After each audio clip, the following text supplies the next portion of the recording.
I had the pleasure of sitting down with Ben Ma to explore the worlds of fashion, eyewear, art, and design.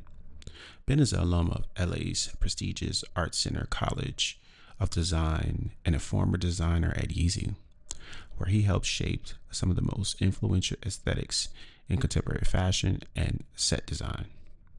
Beyond his work at Yeezy, he has collaborated with major artists, including the iconic Missy Elliott, bringing his visionary approach to music, culture, and design. Ben's work is nothing short of breathtaking. His designs seamlessly blend innovation, function, and artistic expression. His ability to merge creativity with precision is unmatched. But beyond his undeniable talent, Ben is also one of the kindest and most insightful people you'll ever meet. This is just the beginning of our deep dive into design, and I couldn't be more excited to share a conversation with you. Enjoy.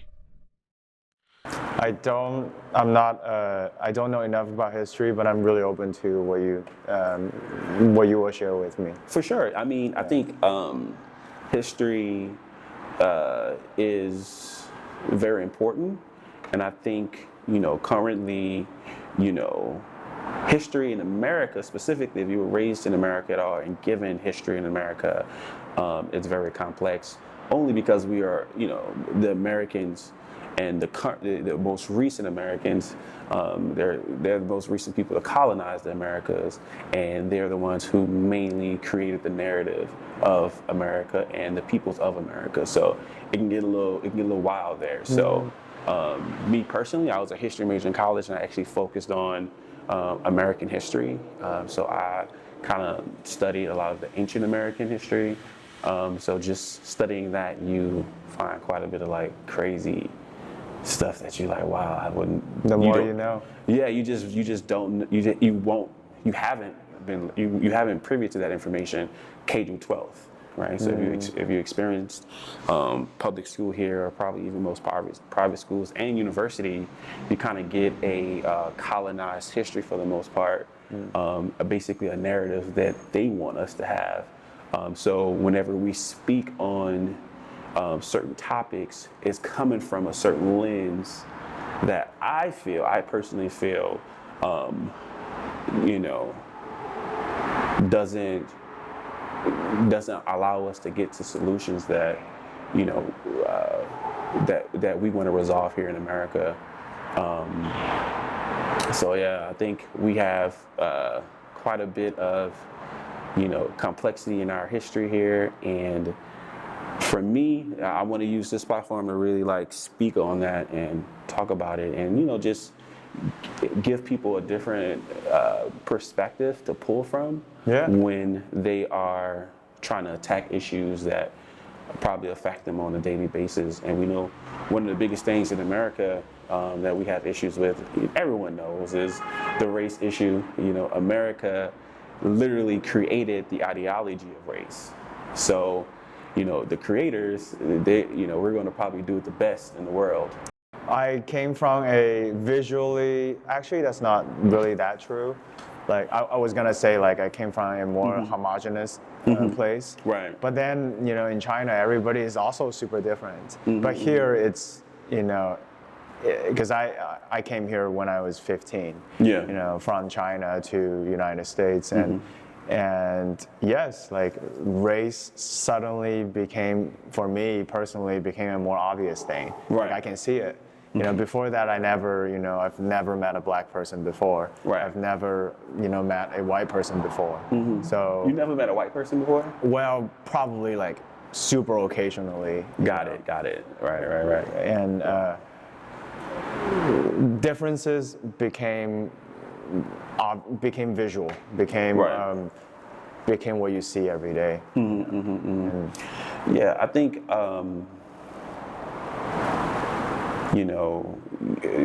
Asian history is definitely complex as well, but that they have their own unique history that I don't think that they tell and express to their population as well. It has some some scientists who did some studies on the origins of the Chinese for the most part. And have you ever looked into that at all? I think Nope. I haven't sent you anything for that, huh? Yeah. Okay. Yeah. Yeah. You sent me the a video on the idea of expatriate. Inform me that word again, please. Like expatriate. Oh, expatriate. Yes, Yeah. yes. That was a small clip, just giving you like just some small history on kind of the origins of the flag. Yeah. What I can tell you US from flag. my personal experience, because I was really never into history, and then I came to the state, and then I started like 9th grade, 10th grade, and started with my U.S. history textbook, this thick, and it actually never really came to my mind that. Like, I guess my worldview was formed by textbooks, that I started reading in 9th grade, 10th grade. It never came to my mind that the idea of indigenous people on this land of America and, as a continent, like it never really, I didn't really think too much of it. Right. Yeah. Yeah. History is about. It's not necessarily about what they tell you. It's about what they don't tell you. How am I gonna know? Right. So when they're trying to create a certain narrative, you got to understand. You may not think of it this way, and most people may not think about it this way, but you have to critically think around this. America is, in a way, still ethnic cleansing people and still colonizing the Americas. The most recent people are still doing that. As we can see, they're still trying to purge certain groups up out of the Americas, and you could say, it's a legal matter, meaning like the Hispanics and stuff like that, illegal immigrants and stuff like that right now. That's a big push, but I think, it's been a fight for the land and the resources, and you got to understand, groups, and we particularly, I don't have any, I'm pretty balanced. I don't care about white, black, or anything. I'm pretty neutral. I'm a Christian. That's the perspective I go from. I just like to tell the truth in the history, but you have a group, and not necessarily all Caucasian people or white people from Europe, but you have leadership or people who are in power and have most of the resources, creating an ideology, a strategy to attain resources, right? And within doing that, they tell a certain type of history. They tell us a certain type of story for most people so they can have a perspective. For example, right? They, like you mentioned,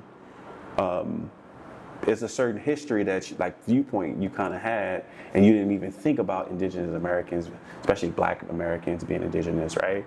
It's because, again, it's what they tell you now. It's what they don't tell you, not what they tell you. So, for example, if they tell you, hey, the first Africans came in America in the 1600s, Europeans brought the first Africans and set foot here in the 1600s, that doesn't mean that Africans didn't come on their own prior and had waves of immigration prior. They just told you and had you hyper-focused on that Africans were here in this particular moment, that they brought Africans at this particular time, right? I just know that in real life right now, everyone has a story that is happening in real time. There are so many things that is happening, the terabytes of data, and then when 100 years later, when you write the book about what happened in this current period, you can only pick certain, a few snippets, and then if it's still a person writing it or an AI writing it, you only can pick this, the narrative. Yeah, I think there's something super, it's so complex about history, being a creative, went to school for it professionally for a few years. I do understand that storytelling, has its connection with almost like writing histories. Like storytellers wants really to persuade people to get on board with your vision, on board with your what you wanted to push out in the world. In a sense, you're kind of altering history, altering what other people believe about you, your story, your brand, and it's kind of, I just want to put that out. Yeah, for sure. Yeah, I agree with that. I think being a designer, an artist, you are a critical thinker in your creation, and you will just naturally give different perspectives and different thought to how people see the world through your art. And I think that's powerful. I think in history, I think artists, and this is the reason why I'm even doing this, want to do the show. Artists was a pretty big deal in society. They were a lot of times the elite in society, in a society, because they're able essentially to get a creation from God, from their brain, and execute that thing. And people would always been at that type of work. So I think today, it obviously we're kind of living in a moment where a lot of people have access and can see a lot of people creation, and maybe people take a little bit for granted because there's so much that's out there, right? So I don't think creators have that, not to that extent, have that like elitist perspective. And I think it is some artists that do grab your attention and stand out and able to really have people react to their art that actually change their life in a meaningful way, and people see them as very important. That was so beautifully said, and I felt touched by it because I do agree with that. I think maybe I would be in a better situation if I were in 15th centuries in Italy. Sorry, it's Eurocentric. That's No, you all good, bro. If I were in Renaissance and the thing, the person, the being, the god that I drew is somebody that they will literally worship. And the idea of an artist is right next to the Pope. You are sponsored by the Medicis, and now we live in a we're here for capitalism, and it's commercial. It's Sally. It's kind of a chase to the bottom to make the most profit for the top, and I would love to see art maintain its purity. And more artists gets to ask the question of why they're doing it. Are they doing it for a paycheck? Are they doing it for? I think there should be something that's deep that you can still dig out, and that's genuine. That's genuine. There's so many things that's just frivolous and not authentic. Right. Yeah. I mean, because like you mentioned, us living in a capitalist system, that if you're an artist and you're trying to survive, you're trying to live, you can't probably always create the art that you genuinely want to create and feel like in your heart is what you want to express to the world. You probably sometimes have to kind of limit yourself to art that sells or that gets people attention, but it may not essentially be what you really believe in wholeheartedly, right? I think that goes into, there's a lot of great artists in the world, brother. Great, beautiful artists, right? But not all artists can make a living off their art. You know what I'm saying? And don't know how to make a living off their art. It takes other tangible things around them to and other tangible things within them to make money actually with their art. That means that's from if you're a musician, if you're an artist like we are, and designers. It takes a lot to actually make money from it. Again, in a capitalistic system, so much art being out there to stand out and actually benefit financially, it takes more than great art, to be honest, today. I guess the art that you can sell for money is an art that people can agree on. So that type of art can be loosely categorized as agreeable art. Exactly. The most agreement you get, the most likes you get. Right. People put their hard-earned value behind it, and I'm sure there's also a type of art that is, if you have the agreeable side, you have the non-agreeable side. Exactly. And that's something that's a whole nother can of worms. Yeah, I mean, I agree. I think you have art that people probably, people, like I mentioned, it's so much art that's out there. People may see your art and not fully understand it quickly enough to actually catch what it's trying to portray, or it may just not stand out to them in a way that really impacts them. But if they really think about it and have time to ponder on it, then it might. But again, we don't have that time today.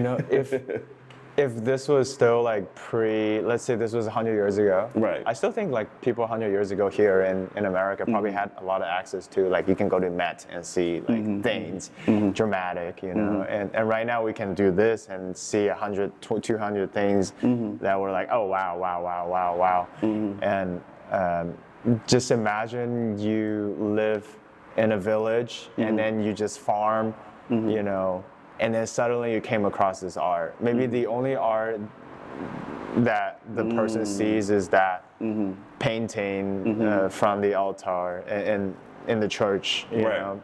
Right. Limiting the time with art also probably pull you closer to the meaning behind it. Right now we're just like, it's everywhere. It's everywhere. It's almost like overstimulating right now as far as art. So yeah, I think it's a lot going on. And again, you know, artists naturally are also going to just make art that actually may, again, not sit with their heart, but needs to stand out in a way too, so it can just grab people's attention. That again may not be fully genuine to them, but I think the thing we have to do is mix in our genuine art within that. Maybe just like a musician, where they may have to make a radio hit, right, where it gets people attention to the album, right? So same as a designer and artist, right? You might have to make that one piece that may, again, not sit well with you, but the masses gravitate towards it. But now they're interested in all your art, right? That genuinely comes from you, and you really, you know, that came from your heart, you know? Like the percentage that's organic. Exactly, organic for sure. Yeah, you know, speaking about art as well, we have some art pieces here. There's some eyewear, you know, that's something I'm very passionate about, and I love. I actually created my own eyewear and said I want to get a go at it. I kind of created this collection to be somewhat familiar, but also familiar to people who are into eyewear, but also just edgy and different enough. Because again, I'm still thinking about capitalism and making money. Meaning, if you're in the Makes sense. If you're in a designer and you're in the art today and you want it to be a business, which I have an art business. I have I'm a designer. I have my own brand. You kind of have to, you know, give and take and kind of meet people in the middle, and, you know, especially the masses for the most part. You know, most people. You know, certain pieces may be a little bit too much for them or too stand out. You know, a lot of people want to blend in. Even me today, I'm in a space where, as you can see, what I'm wearing, I kind of want to tone my life down, simplify my life, right? And, you know, people, you know, obviously what you wear it says a lot about you, and it says a lot about how you're feeling in the space that you're in the moment. You may not want much attention, but I think at the same time, like I mentioned earlier, you got to kind of create designs that stand out too, because there's so much that's out there. So you got to have a good balance of just enough where, you know, people feel comfortable actually putting on their body, and particularly on their face. Obviously, when you put something on your face, I think you know, that's very important.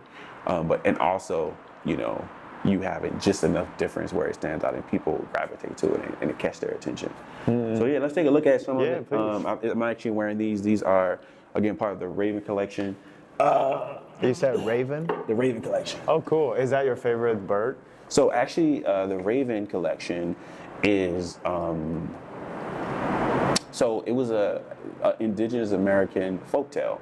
Okay. So it's particularly a Cherokee tribe folktale, and the folktale was a raven mocker. So it was essentially like a raven mixed with a man, with human beings, and they live in the woods. Oh, wow. Yeah, and they've been at war with the Cherokee tribes for like hundreds and hundreds of years, and they're a very interesting creature. So if you look on my page, or you just look at, you know, the theme of what I've let out already, those are raven mockers. So they were all black and kind of edgy and dark for the most part. I'll probably put like an actual one up on my page at some point. What they really kind of are more depicted as, but essentially they're a mixture between a human and a raven. and they kind of eat humans, but they only eat like kind of the vital organs. So they will eat the heart and the brain. Okay. But it's again, Very it's, selective. it's a folktale, so it's Okay. not real. It's just something that I don't know if the Cherokee tribe, which my grandmother, she was full Cherokee, which is a Native American tribe, and mostly like kind of in the southeast of America. So yeah, that's why, you know, that's what made me really want to pull from something and just like give that side of history, because again, we don't know much about Indigenous American history, let alone the folktale, the fairy tale stories about it as well, you know. So I just wanted to implement that into the brand and continue to just tell history that way. So yeah, this right here is what I'm wearing now, but this is the first time I think anyone's seen the black box. Okay. Yeah, so just something, you know, unique. Again, I'm wearing these right now, and then we have the clear version in that box, and at the end we're gonna do a little something. You'll see. Okay. So yeah, tell me what you think about these, bro. I think it's very exaggerated. Yeah. You know, and in our previous conversation, I also noticed that how it goes to the temple, and to me, I don't have the best adjectives, but like I can see this feels like very like alien-like. Yeah. I'm gonna put it on and try it. You know. You gonna take that? Yeah. Yeah. So yeah, put it on the temple. I don't want to. You're fine. Okay. So I think those. Oh yeah, those look good on you, bro. Those I look need like a mirror. I fire. can't see. Bro, those look fire on you, bro. Okay. Those are dope. I love it. Those are nice. I think those might have the little tint in the lenses right now, so you probably can't see anything. Can you see? It's tinted. It's tinted, yeah, because it has like the sticker still in the inside of it, so Okay. you're not gonna probably. be able to see It feels very hugging. Yeah, that's what it's meant to do. So Yeah. it's meant to hug the face, the one piece design, and just on the face and. When it covers me, I don't notice. Like I don't feel how elevated, like to the eyebrow, it is.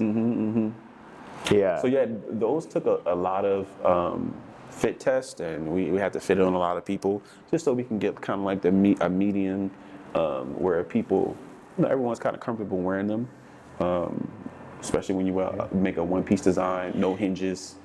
As you can see, those here they have the arms.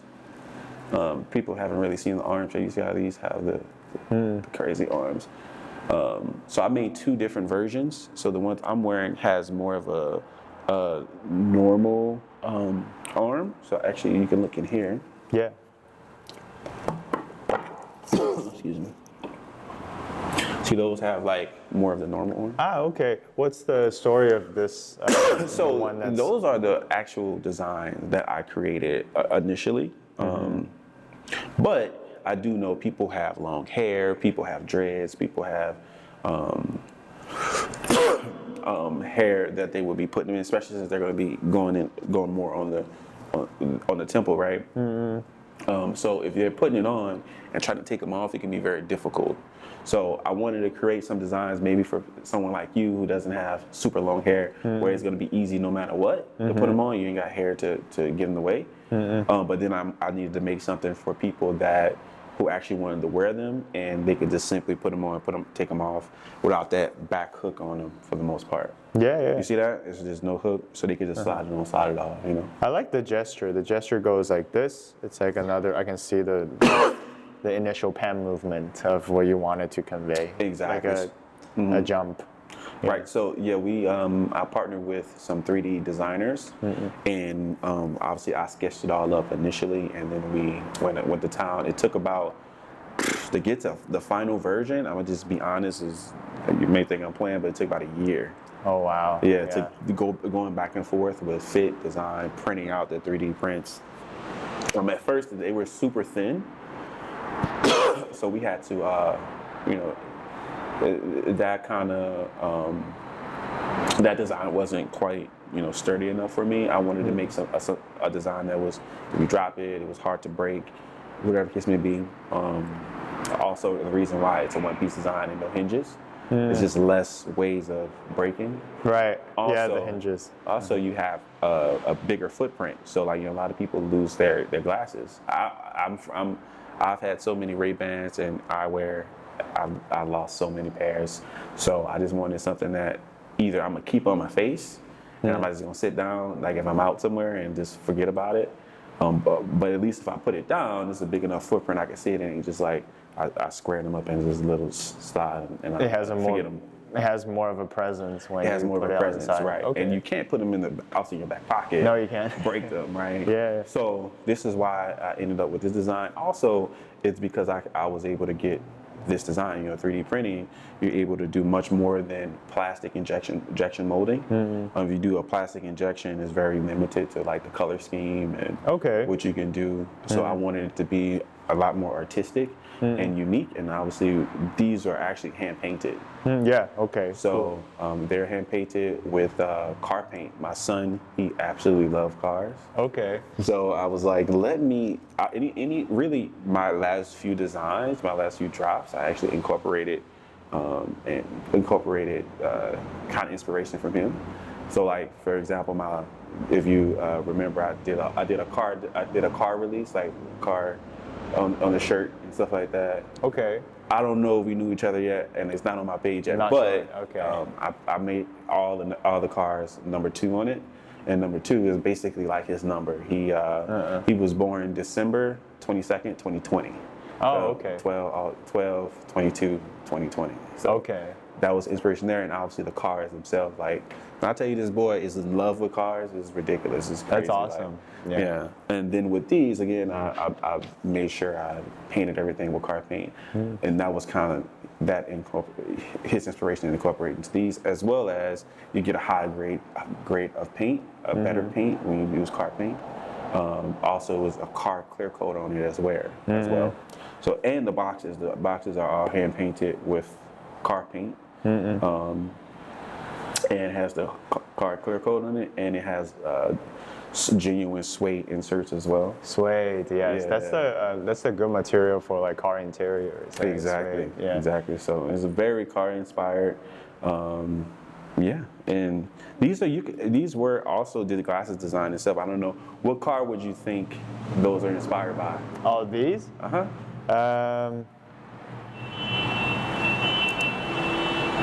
Maybe think about like a logo. Think about like a logo. Right. It's actually my favorite car. Cause the gesture is very like forceful, very wavy, very energetic, and I'm gonna think in terms of like more of a sports car. It's definitely a sport car, for it's sure. more Think about curvy. the color. Think about even the color of the glasses themselves. I'd say McLaren. McLaren. Okay, Yes, okay, sir. Yes, okay. sir. That was it. Yeah. So these are inspired by the McLaren. Yeah, A yeah. little bit. Actually, I was gonna attempt to connect with McLaren and probably have a little sponsorship with when we release these. Most of these are been private sale thus far. I'm probably gonna release them like on Instagram. Just have people hit me up if they want them, and I'll send it to them. But Will the production be also 3D print and hand painted? oh, it's already produced. Everything is produced. Oh, It's very okay. limited. We only have like around like 50 pair for the most part. Okay. And that's pretty. Anything that I drop is typically going to be limited. That's what I don't want too many pairs of anything out there. I'm more on the go ahead. Oh, sorry. How do you come up with the number of? Is it more of a like you decide this is how much you're going to produce? Like how did you like ballpark it? I mean, it's a lot of factors in that. I mean, it's material. It can be material of the boxes. It can be the limitation of the kind of like the accessories that go around it for the most part, and if it just whatever makes the most sense, right? So it could be just how much we have to allocate towards a particular order at the time. And it's just so many things that could go into that decision. Also, just like at the end of the day, I want everything to be pretty limited. I don't want you to see somebody else wearing those pieces. I want you to feel very unique. Yeah. And like no one else has these. So that's kind of the type of art that I create. These are really an art project. It's really art for the most part. and not just, I guess just some like unique, genuine, just regular eyewear. I really wanted to make art and something that people connect to. For me, like my experience wearing them, like honestly, I don't want to take them off. I wear them every single day. You feel me? Okay. I feel kind of, at this point, I feel kind of naked not wearing them. What is it? At this point, I okay. feel kind of naked without wearing them. Okay. I don't feel like myself for the most part. I would say I typically wear the clear joints more because it's like at night, during the day, like if I'm going anywhere, like I can see clearly. Obviously, these have you can't see as much as it has what's it called? It has light protection on it. I forgot what it is. It's UV or something? It's UV protected, but both of them are UV protected. But this one's a higher degree. But I forgot. It's a term that's used. I don't know. That just reflects light even more. So you know these aren't as wearable throughout just the whole day. So for me, I just like something I can wear throughout the day. These are just enough. The dark. Clear joints that do have like some darkness in it, where it does give you some eye protection, like through the sun. So it's just more universal throughout the day. You can wear them in the day and give you protection, and at night you can still wear them and see exactly what you need to see. Yeah. Will you continue with more of a focus with eyewear, or would you also, do different types of accessories? Would you like channel your energy into that one space, or would it be like multiples of different things too? I mean, it just depends on how I feel. I'm passionate about eyewear, so I'm probably going to always continue to make eyewear, especially since I started this venture and started to design. I made actually 3 different designs. This is another design right here. Actually. Oh, okay. Yeah, if you want to take a look. So these. Cool. I want to wear it. You want to wear these? Yeah, let me try. Okay, cool. So these, I got about these lenses, right? They were actually supposed to be the same exact lenses as these for us, the colorway. But when they were executing and making the lenses, it's a process that they go through to make the lenses, and especially a one-piece design. This particular factory, they had some issues with actually creating the exact like color of these onto those. So it's some color I'm not the biggest fan of, but yeah, they're pretty cool still. Those really was kind of like I just sketched those out for the most part, and made a design. Like ski glasses. Yeah, they're more like kind of like ski football player. If you're on the field and you can wear those, they'll be cool. As well as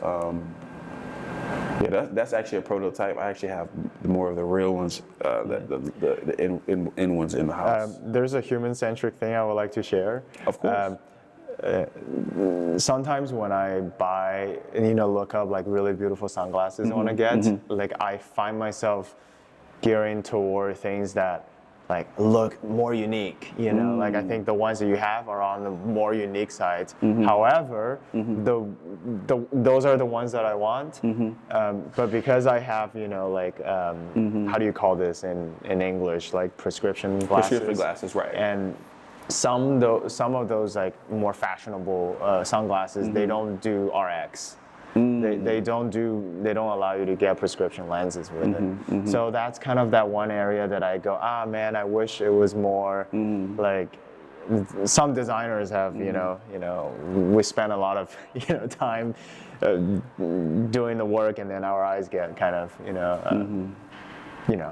more poor than others' eyes, but then we still want to look cool, and right. It's slightly of a barrier. Yeah, it limits what you can wear for the most part. But yeah, hopefully most designers, when they create and whatever lens manufacturer, I think for the most part, if you go to the right people who deal with lenses, they can probably put prescription inside of the glasses themselves in a way. I don't know how complicated it is, but they did mention that to me. Okay. It's possible to do that for the most part. Some lenses, just because of the shape and design, may be a little bit more limited, though, for the most part. But yeah, yeah. These are a lot of people favorites. They just think it looks crazy. Yeah. Yeah. I'm gonna actually post these on. I'm gonna post more like of kind of the art, like how it started, like when I designed it and how and the end result. Same with these. I'm actually gonna get some of your reaction to it. Okay. And we'll go from there. Actually, let me put these on here.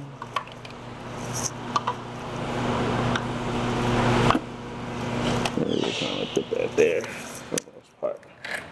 Let's do that. All right. Let's see. Here you go, brother. Oh, thanks. Yes, sir. I feel naked without He got his weapon. my own pad. He got his weapon. You have the iPad. I have the paper pad. Exactly. All right. Yeah, I just go everywhere with it, and even though sometimes I don't even do anything with it, but I feel more safe, and it's a thing that I've gotten very used to. Right. It's a weapon. Ready to go for it at any time. Exactly. I understand you, brother. I don't know what's going on with the. Let me see. Yeah, my screen recording on here is not working for some reason. I don't know why. Interesting.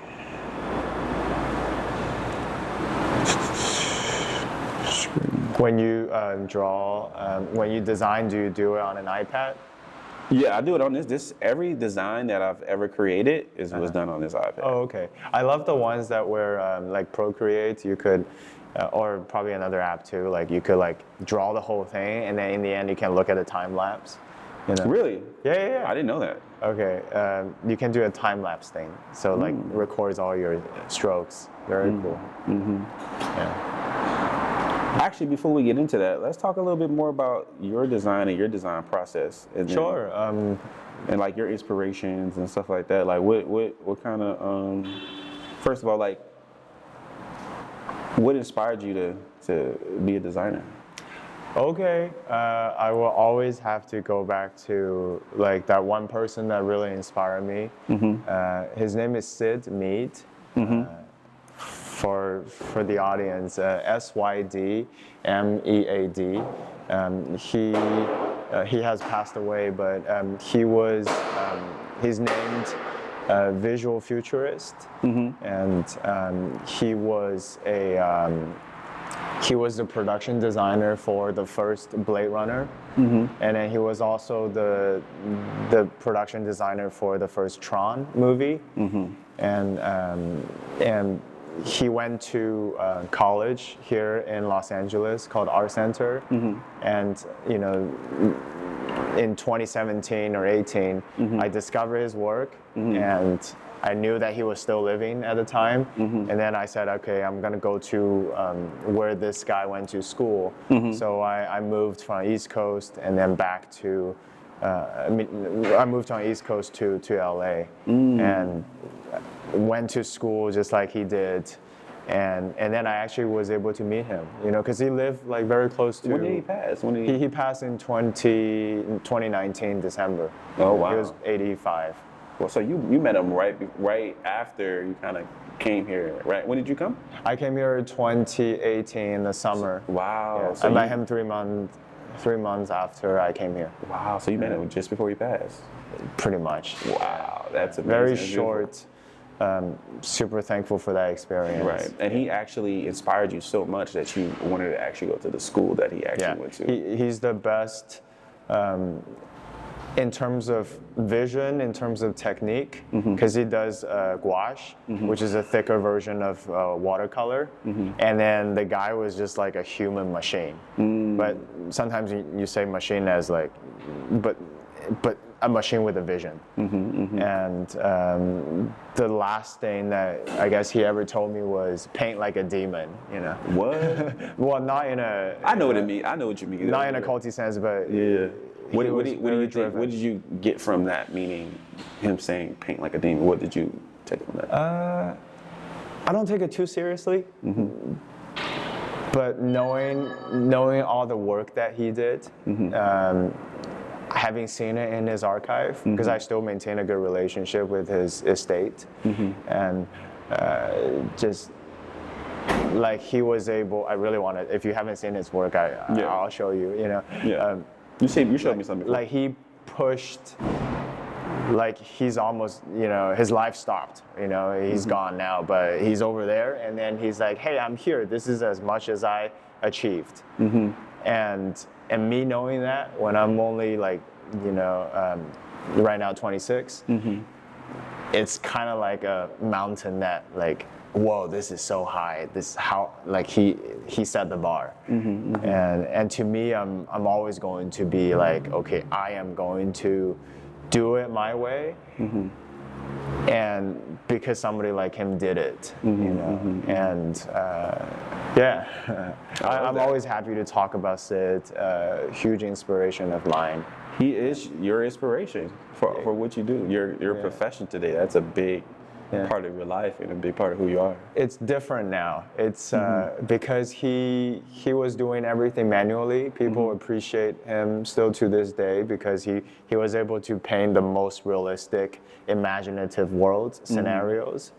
Like, but now you can you might don't even need to know how to paint. You might not need to know how perspective drawing works. You can work a 3D program, Unreal Engine, Blender, you can kind of come up with cool things. So the thing that Sid stands for could be a lost art, because right now the designer of our time can achieve an even better, higher quality visual physics engine, rendered visuals, but the thing that Sid was able to produce was it's the art of the time, the peak art of the time too. Like that was the standard. He was paid the most, within the industry at the time, as a professional visionary. Illustrator, visual futurist for the movie and film world. He also worked on Alien. I think he did. He worked on Alien 2, and also the sequel to Space Odyssey. Wow. I think it's 2010. Really? A spaceship. Wow, I love that. Actually, when I was thinking about, we were actually thinking about a short film for the Ravenmacher. Okay. We had an inspiration from that movie. It was, the black box. The big floating. Just the black box. Like everything was like, you remember like even when the beginning of the movie where the big, not the black box, but just the black door, I guess, like just black, do you remember that? The beginning of the movie, the monkeys went to the black door and they touched it. I think so, and then they throw something in the air. Exactly. So it's a theme throughout the movie. It's like a black rectangle for the most part. It's a major theme in the movie. Most people have watched it, they probably know, right? And people have their thoughts about what it actually means. And I think some of the producers or people who created the movie, they kind of gave some vague understanding of what it means, but it's like multiple meanings. But anyway, so for my short film, I actually got a black, you could say like table, like huge table. Okay. And I was gonna have some of the Ravenmachers like sit around, like stand around it, and we're gonna do some visuals around it. Okay. For the most part, and to say the inspiration not the inspiration, but what some of the producers explained, the reason behind the black box, the theme of it was essentially when Odyssey was initially created.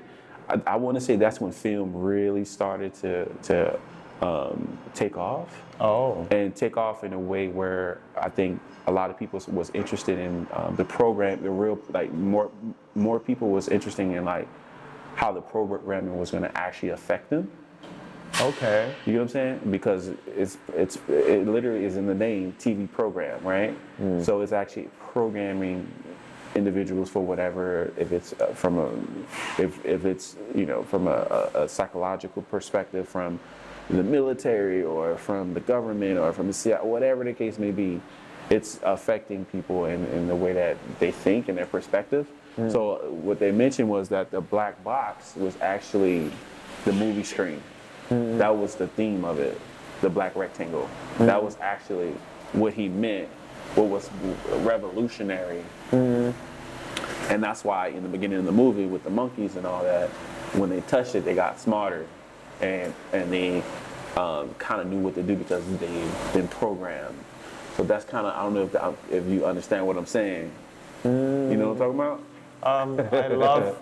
I always love really abstract, Exactly. primitive, Right. minimal art, and makes me think about what's his name? This guy that did this painting called Suprematism, the black square painting. You know, I never got it until one day I got it. I saw the black square painting from I forgot his name, but even though if it's just an image reproduction of that black square, and I know exactly that moment, I understood what in that limited, still to this day limited world of mine, I was able to understand what conceptual art means. It, like you get it when you you're immerse yourself in this minimal space. Anyway. Yeah, I love that. Yeah, for sure. I love. I think I have this similar eye. Like you just love more nature inspired art, and it having some abstract, new way of looking at nature in a way. I absolutely love that. I think the last decade or so has been some artists who actually tapped into that quite a bit. Okay. And executed that. I'm not gonna mention all of them, but yeah. What's that? I'm not gonna mention all of them or one of the main people. Okay. Are you talking about like more like primitive art? You're talking about like. So meaning like even in fashion, like design. So it's been artists who tapped in, I think, into primitive, well-known artists.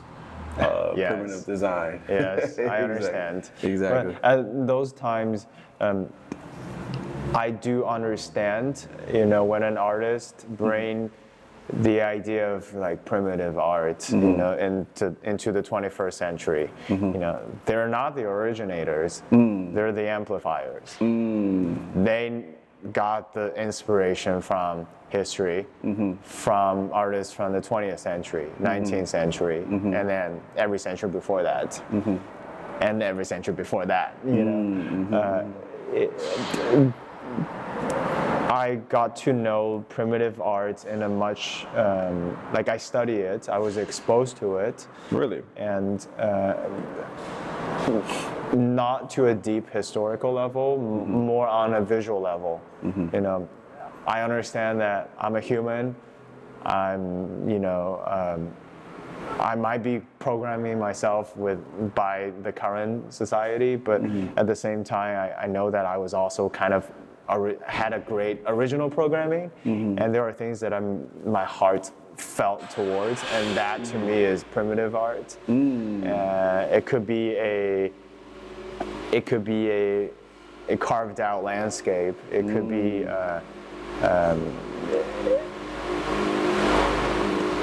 I don't know where I'm going with this, but an animal or I don't know. There's something innate in us, even though we no longer walks barefoot, even though we no longer live in a very. We live in concrete buildings, but there's got to be a part of us that always is in nature. And I think I don't know. I think pulling from nature in art, I think it has a high level of genuineness in it. Like it feels more just like it says natural, nature, natural. And I think we gravitate to genuine ideas and genuine anything, right?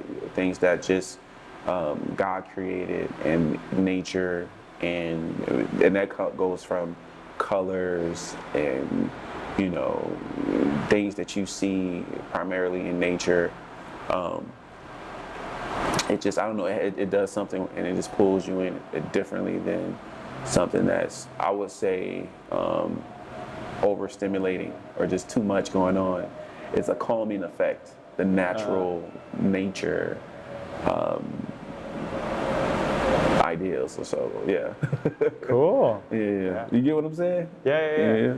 All right. I think there's so much to look at in nature, you know.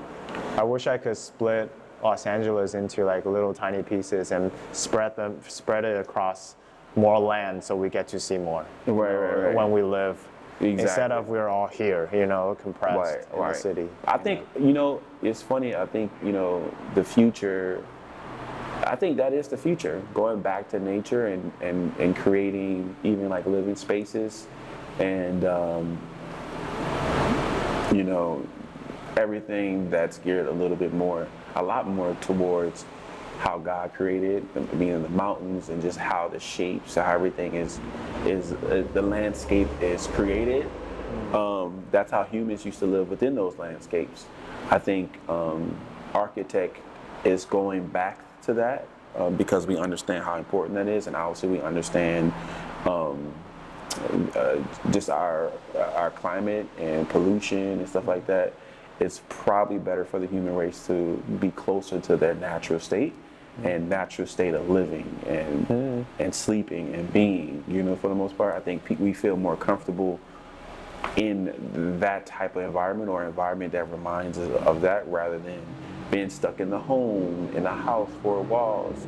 You're not getting any sunlight, you're not getting any vitamin D. It feels very unnatural, especially when you have a whole bunch of products probably in your house or just stuff laying around, right? That can kind of complicate the brain and overstimulate the brain. So I think, you know, just kind of like you mentioned, like being minimalist and back to nature for the most part is what calms a lot of people.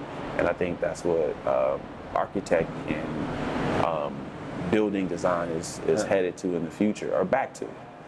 It's some people that's the fun thing about primitive art, architecture, even products, it feels like it's from the past, and for whatever reason, maybe it's a Space Odyssey, that black door, the black the pillar, you know, somehow it feels so much in the future. It's kind of like Cybertruck too. Exactly. I mean, at the end of the day, you will still see, hopefully, a Cybertruck. At the end of the day, you will still see, you know, Pyramid was definitely a minimal art thing, you know? Yeah, for sure, 100%. Yeah, because you can do so many different things with it, but at the end, when you strip away everything, is the volume, is the silhouette, is how you, is the reaction that you get the first time you see it. You go, oh wow. You know, and maybe have you seen it in person yet? No, I haven't, and I'm looking forward to see it in person. You know, it's pyramids in America as well, right? Huh? You know, it's pyramids in America. Okay. Yes. Did you know that? Yes. Yeah. I just heard that it was pyramids in the Grand Canyon as well, close to the Grand Canyon. I did not know that. Yes, I just heard that. I don't know if that's 100% true, but I did hear that something that they dug up as of recently. If I had the money, I will probably do a land art project you know, to the scale that I feel comfortable with. Like I would do something that becomes part of the land. You know, that's something that I'm interested in. There's a couple things I want to get your reaction, and then we good. Stop broadcast. Okay, cool. So we're recording. So actually, let's take a look at that. Okay.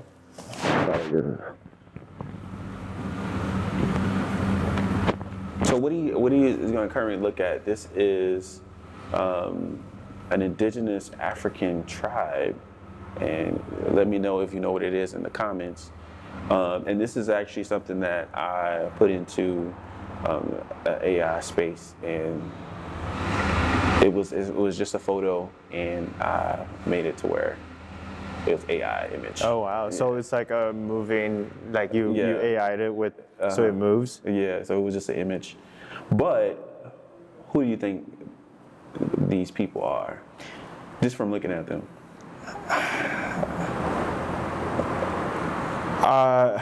What do you mean? Who do you think these people are? Like, I mean, I guess that's not the best question. So these people are actually, when I mentioned to you earlier, the scientists dating back the Chinese in Africa. This is actually the tribe that the Chinese come from. oh, I was gonna say this looks like I can see there's a bit Chinese to it, Yeah. and like Asian to it, and there Right, is, right. you know, it's actually very Asian looking. Yeah. So those features, that phenotype, is from this tribe. So that's all our ancestors, but your phenotype, that look, those people went to Asia, populated, and then you have various skin complexions, colors, and over time for the most part. And that's what we get today. So you're talking about like the Vietnamese, you're talking about the Japanese. They really all kind of stem from this one tribe, brother. But yeah, isn't that interesting? Yeah. Yeah. So it's another one too. Yeah. It does feel, based on my limited knowledge, it does feel indigenous. Like I think of like African, and I also think of potentially like indigenous. You know, my understanding of indigenous here, and yeah, kind of Asian. This is the indigenous Asians. This is your ancestors, like more Okay. directly, for the most part. Yeah. Isn't that interesting? Yeah. Interesting. Which program did you use to like? So this one Because is it's like you're literally breathing life back to it. It's pretty good, right? It's called, I think I told you last time what I used. It's called Kaleen Gay. Oh, AI. Kaleen, okay. AI. Oh, dude, I saw a few people using it, and then I saw their content just today and yesterday. It's pretty Amazing, unreal. really? Pretty unreal. Yeah. Yeah, it's pretty nice. Yeah. Yeah, so I wish we had more time. I want to talk about so much more. I can come back and then we can. Yeah, do more I think we should do more, because this was just kind of like the beginning. Like this wasn't. We still need to talk about there's so much more, the American flag, inspiration. I appreciate you so much for doing. I'm gonna send this to you the too. movement thing. It was kind of what I was hoping to convey, to have this you know, energy over it. So. I was trying to get the black to kind of move throughout it, but even I mentioned it in there, it didn't do it. But it did move like a flag, and just move in a better space, cooler flow for the most part. Yeah. So yeah. So yeah, we'll end it here. This is just kind of the beginning for our conversations. This is our first time actually sitting down and being on film and just talking about design. We have so much more that we want to actually talk about and react to. So yeah, thank you for tuning in, and we out. Yeah, thanks so much for the opportunity to just have a great conversation. Yeah, I look forward to do that again. Yes, sir. Okay. We out. Yes, sir. Okay. Awesome.